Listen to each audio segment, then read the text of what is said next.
4 condition ہیں، ایک لڑکی کے لیے خاص، 3 دونوں کے لیے عام۔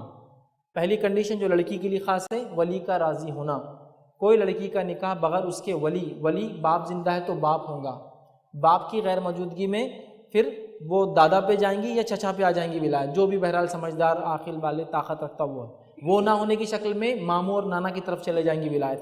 وہ نہ ہونے کی شکل میں ولی جو ہے خاتون کا بھائی بن سکتا ہے، ٹھیک ہے۔ بھائی نہ ہونے کی شکل میں بیٹا بھی ہو سکتا ہے، مطلب شادی شدہ ہے، ایجڈ ہے، جیسے امام شافعی رحمہ اللہ جو ہے جب امام محمد رحمہ اللہ سے ملے پہلی بار، کیونکہ بہت بڑے فقیہ تھے، امام ابو حنیفہ کے شاگرد ہے یہ، تو جب ملے اپنے استاد جا کر استاد کے پاس گئے، جب ملے تو اتنے متاثر ہوئے امام محمد رحمہ اللہ سے امام شافعی کہ اپنی والدہ کا رشتہ ان کے لیے دیا، چونکہ ان کے والد انتقال کر چکے تھے۔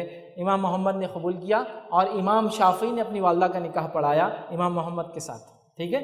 تو بہرحال بیٹا بھی ہو سکتا ہے کسی شکل کے اندر، لیکن ولی ضروری ہے، ولی کے بغیر نکاح نہیں ہو سکتا۔ نبی اکرم صلی اللہ علیہ وسلم نے فرمایا وہ عورت زانیہ ہے، وہ عورت زانیہ ہے، وہ عورت زانیہ ہے۔ صحابہ نے پوچھا اللہ کے رسول صلی اللہ علیہ وسلم وضاحت کر دیجئے کون؟ تو کہا وہ جو بغیر ولی کے نکاح کرے، یا ایک روایت میں فرمایا وہ جو خود اپنا نکاح کر لے، دوسری روایت میں فرمایا کوئی عورت دوسری عورت کو نکاح میں نہ دے، مطلب عورت ولی نہیں بن سکتی، بہن، ماں، بھابھی، چچی، نانی، پھوپھی نہیں بن سکتی، تو لہٰذا مرد ہی ولی ہوتا ہے، محرم ہوتا ہے، وہ یاد رکھیے۔ اگر وہ بھی نہ ہو، جیسے نو مسلم لڑکی کو خاتون، تو پھر وقت کا قاضی، خلیفہ، جماعت کا امیر یا کوئی ذمہ دار مسلمان ہو سکتا ہے۔ ایسا کوئی بھی انسان ولی کس کا بھی نہیں بنے، ذمہ دار جس کا ایک مقام ہو، رتبہ ہو سماج میں، وہ ولی بنے گا۔ تو بہرحال ولی ضروری ہے، تو لہٰذا لڑکا لڑکی پسند کرتے ہیں تو نہیں ہوگا۔ پہلی شرط ولی، دوسری شرط جو تینوں کے لیے کامن ہے، پھر دوسری شرط یہ ہے کہ ایجاب اور قبول، لڑکے کو لڑکی پسند ہو، لڑکی کو لڑکا پسند ہو، دونوں کی ضروری ہے، یاد رکھیے پسند ہونا۔ تیسرا مہر کا طے ہونا، اور چوتھا 2 گواہوں کا ہونا۔ بس 3 کامن ہے، ایک لڑکی کے لیے خاص ہے۔ یہ شرطیں پوری کیجئے، نکاح کر لیجئے، یہی طریقہ ہے۔ یہ نہ ہو کہ پہلے بھاگ جاؤ، بھاگ کے پھر فون کرو ابا مان جاؤ، نہیں تو بھاگ گئی میں، شادی کرنا پڑی، ابا بولے بیٹے آ جاؤ، ہاتھ جوڑتا شادی کر دیتا تمہاری۔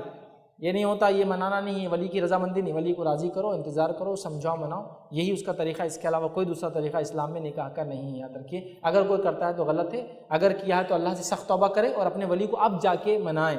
بہت سے لوگ سوال کرتے ہیں میں نے تو بھاگ کے شادی کیا، اب وہ نکاح نہیں ہوتا ہے، حدیث میں الفاظ ہے وہ زنا ہے۔ اب جائے اور توبہ کرے اللہ سے اور ولی کو راضی کرے، والد ہے تو حیات جا کے بولی معافی چاہتا ہوں ایسا ہوا تھا، بھائی والد کا انتقال ہوگا، چچا ہے، دادا ہے، بھائی ہے، جا کے بولیے ہم سے غلطی ہوئی، معافی چاہتے ہیں، معاف کر دیجیے ہمیں اللہ کے لیے، انشاءاللہ عزیز میں امید کرتا ہوں وہ لوگ بھی اپنا دل بڑا کر کے معاف کر دیں گے۔ تو بہرحال بغیر ولی کے نہیں ہوتا، تو یہی کنڈیشن ہے، یہ کنڈیشن کو پورا کر کے نکاح ہو سکتا ہے۔